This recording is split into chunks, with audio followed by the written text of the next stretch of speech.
तो फ्रेंड्स, मैं हूँ doctor Rujuta Rajguru, gynaecologist, Akot district, Akola, Maharashtra से। आज हम बात करने वाले हैं कि अगर आप प्रेगनेंसी प्लान कर रहे हो तो कौन से पोजीशन में अगर आप इंटरकोर्स परफॉर्म करते हो तो उससे आपको प्रेगनेंसी ठहरने के चांसेस काफ़ी बढ़ जाएंगे। सो ये सवाल काफ़ी कॉमनली क्लिनिक में भी और कमेंट बॉक्स में भी पूछा जाता है कि ma'am, which is the best sex position to conceive fast. अगर प्रेगनेंसी आपको फास्ट कंसीव करना है या प्लान करना है तो आपको कौन से सेक्स पोजीशन में इंटरकोर्स परफॉर्म करना चाहिए। सो कौन सा पोजीशन बेस्ट सेक्स पोजीशन है, ये बताने के पहले मैं आपको बताना चाहूँगी कि एक्चुअली कौन कौन से सेक्स पोजीशंस होते हैं। सो वो पोजीशन में वो आप ऑलरेडी सेक्स परफॉर्म कर रहे होंगे बट आपको इसके नाम नहीं पता होंगे, तो मैं आपको इसके पहले नाम बता दूं कि एक्चुअली कौन कौन से सेक्स पोजीशंस होते हैं। तो फर्स्ट पोजीशन जो होती है वो होती है मिशनरी पोजीशन या फिर man on top of woman position, जो कि बहुत ही कॉमनली यूज पोजीशन होती है, जिसमें वाइफ जो होती है वो नीचे की तरफ लेटी होती है और husband will be performing intercourse actively, right. इसमें एक्टिव पार्टिसिपेंट हस्बैंड होते हैं। The next position is doggy style position. Doggy style position में हस्बैंड ही एक्टिव पार्टिसिपेंट होते हैं but husband will be standing at the edge of the bed, मतलब bed की edge के ऊपर पास हस्बैंड खड़े रहेंगे और women will be bending forward, सामने की तरफ बेड के ऊपर झुके होंगे हाथ और नीस की मदद से, राइट। और उस पोजीशन में इंटरकोर्स परफॉर्म करेंगे। Then third position is side to side या स्पूनिंग पोजीशन। इस पोजीशन में हस्बैंड और वाइफ दोनों ही राइट लैटरल या फिर लेफ्ट लैटरल पोजीशन में लेटे रहेंगे और वुमेन यानी कि वाइफ सामने की तरफ और हस्बैंड पीछे की तरफ से इंटरकोर्स परफॉर्म करेंगे। Then fourth position is cowgirl position या फिर वुमन ऑन टॉप पोजीशन। इस पोजीशन में हस्बैंड जो होते हैं वो बेड के ऊपर लेटे होते हैं और वाइफ ऊपर से इंटरकोर्स परफॉर्म कर रही होती है और वाइफ का जो फेस होता है वो हस्बैंड की फेस की तरफ होता है।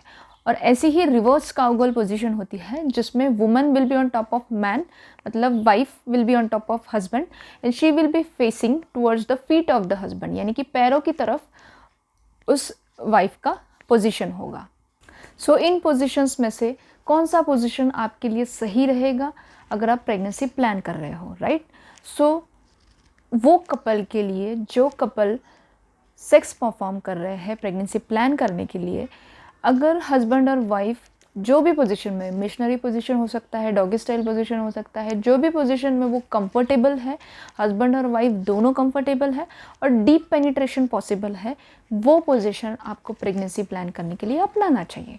ऐसा कोई एक पोजीशन नहीं है कि अगर आप ये पर्टिकुलर पोजीशन में ही सेक्स परफॉर्म करते हो तो आपको प्रेगनेंसी ठहरेगी, बिल्कुल नहीं, ये मिथ है। और यही चीज़ बहुत से बार कपल्स ऑनलाइन प्लेटफॉर्म पे ढूंढने की कोशिश करते हैं कि मुझे कौन सा पोजीशन, मुझे प्रेगनेंसी क्यों नहीं ठहर रही है, कौन सा पोजीशन में मुझे सेक्स परफॉर्म करना चाहिए, क्योंकि सेक्स परफॉर्म करने के बाद बहुत से बार सीमेन पूरी तरीके से बाहर वजाना से आ जा रहा है, तो ये भी ज़रूरी नहीं है।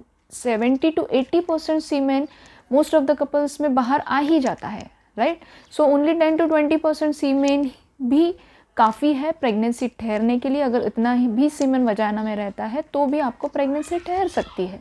सो जो पोजीशन में डीपर पेनिट्रेशन होता है, डीपर पेनिट्रेशन मतलब penis deep inside vagina insert हो रहा है और जब इजैकुलेशन होता है तब सीमेन सर्विक्स के पास यानी कि बच्चादानी के मुंह के पास अगर डिपॉजिट होता है तो वो पोजीशन आपके लिए सही रहेगा। वो पोजीशन हर कपल के लिए डिफ़र हो सकता है। कोई कपल्स मिशनरी पोजीशन में कंफर्टेबल रहेंगे, कोई कपल्स डॉगी स्टाइल पोजीशन में कंफर्टेबल रहेंगे। बहुत सी बार मेल्स डॉगी स्टाइल पोजीशन में कंफर्टेबल होते हैं क्योंकि इसमें उनके जो काफ मसल्स होते हैं, थाई मसल्स होते हैं, उनको ज़्यादा वर्क नहीं करना पड़ता है। बट मिशनरी पोजीशन में जो एक्टिव पार्टिसिपेंट हस्बैंड होते हैं उन्हें थाई मसल्स के ऊपर काफ़ी प्रेशर आता है।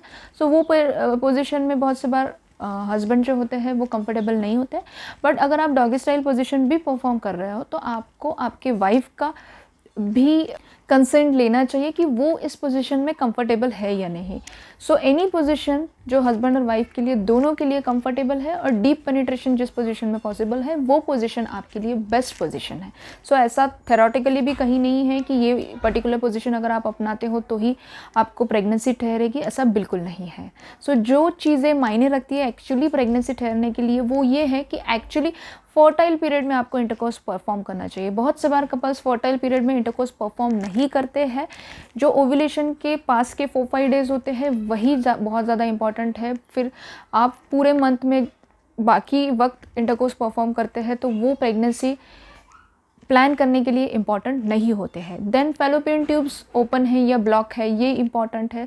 सो अगर आपको बहुत से बार या बहुत दिनों तक या बहुत महीनों तक अनप्रोटेक्टेड इंटरकोर्स करने के बाद भी प्रेगनेंसी नहीं ठहर रही है तो आपके गायनेकोलॉजिस्ट के साथ या फैमिली डॉक्टर के साथ आपको कंसल्ट करना है, ताकि वो आपको फ्यूचर प्लानिंग बताए कि आपको क्या क्या इन्वेस्टिगेशंस करना चाहिए।